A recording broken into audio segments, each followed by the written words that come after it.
Welcome to the Team Corrali one-page manual video series. For best results, download the PDF file from the link below before watching. Hello guys, in this video I will show you how to take out the rear bulkhead.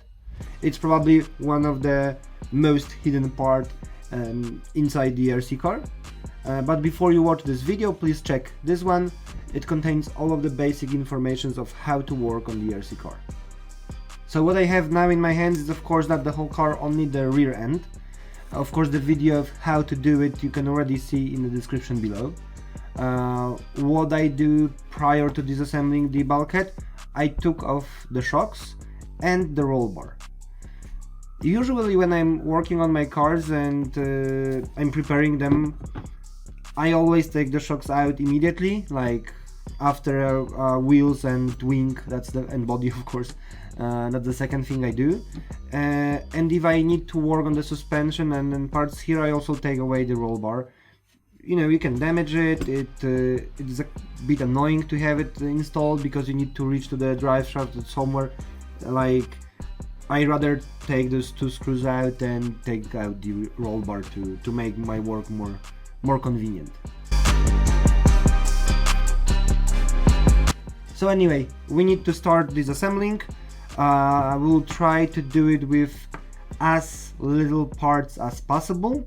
So first thing we need to do, we will take out the tower. The tower already have plenty of parts on itself, so it's only 4 screws, 2 under the wing, 2 here.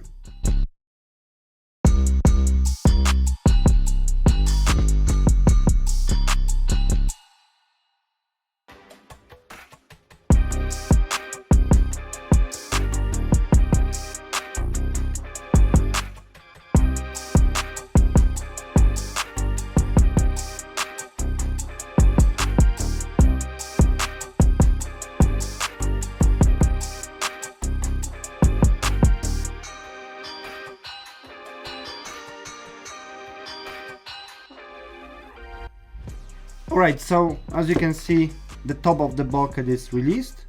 Of course everything is still in one piece, so we cannot really take it apart.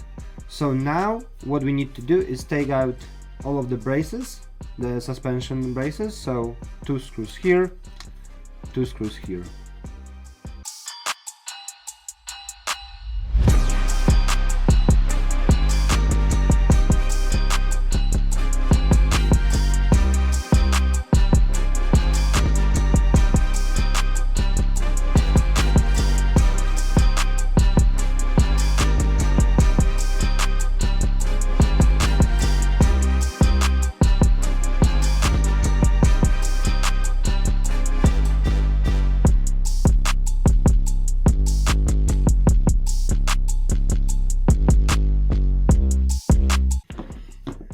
It's a little bit messy, but it's quite successful. That diff gearbox is in your hand.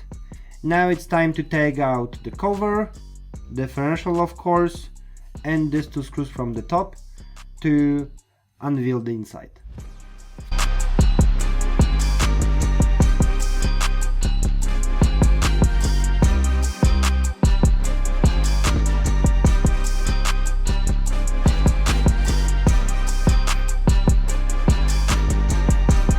So for the last step, we can take out this set screw, release the out drive, and of course take out the inside gear.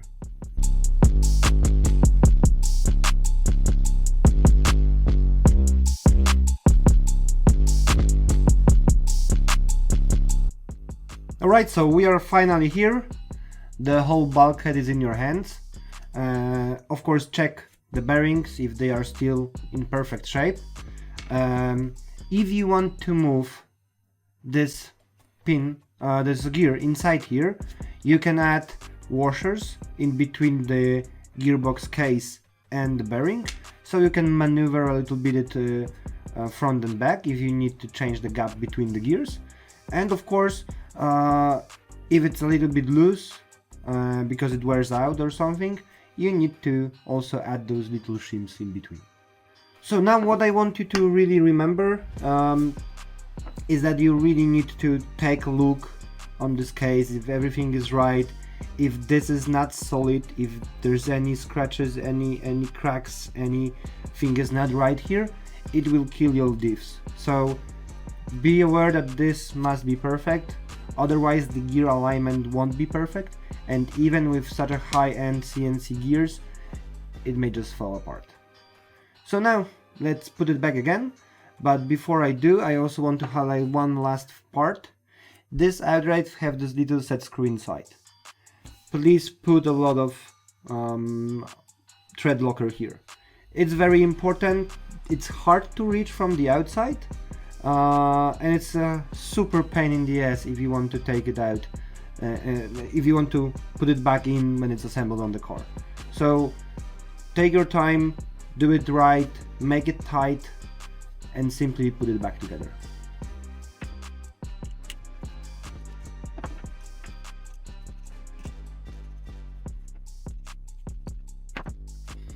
Also important thing here, if you press this down too much, you may cause it to stuck.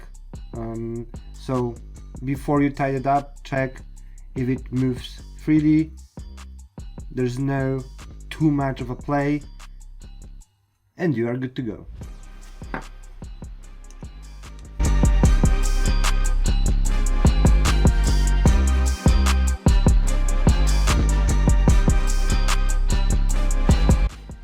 If you don't remember, take a look on your chassis, the gears should be at the left side.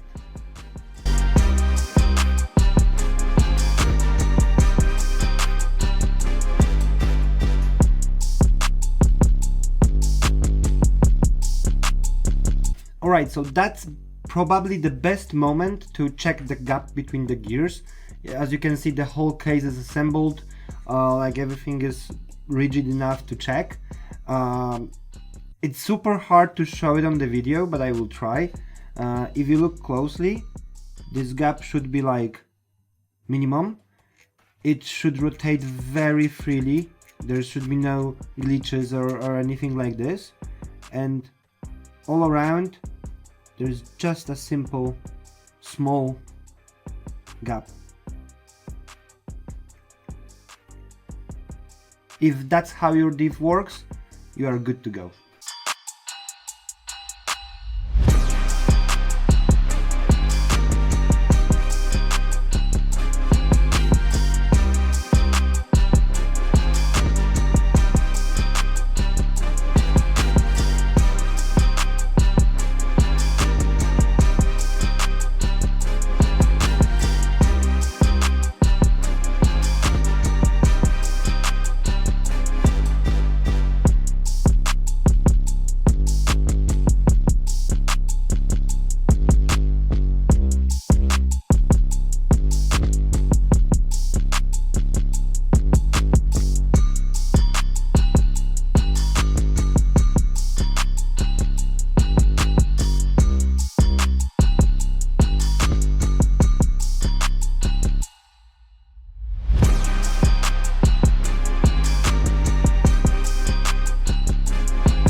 Alright, so that's it. As you can see, it was not that bad, and even if you have to take quite a few parts apart, it's still not very hard job to do. It gets a little bit messy, especially when you have all of this suspension arm disassembled and everything is wobbly. I saw people trying to zip tie it to keep it in one place, or work the ass out to have it in one place so none of the lower suspension arms will move during disassemble. As you can see, it's also not a struggle if you just take it apart. There's not too many, small washers, small things that needs to be precisely adjusted, so it's quite a simple task, honestly. So that will be it. Thank you very much for watching. Of course, subscribe to this channel to see more of the videos like this. Of course, the front bulkhead is also covered. Follow Team Corally on Facebook and Instagram. If you need any help, please contact us via support.corally.com. And you want to see this car that's laying on the ground without the rear end, and any other car from our lineup, please visit dward.corally.com. Thank you guys, goodbye. Team Corally, engineered to be the fastest.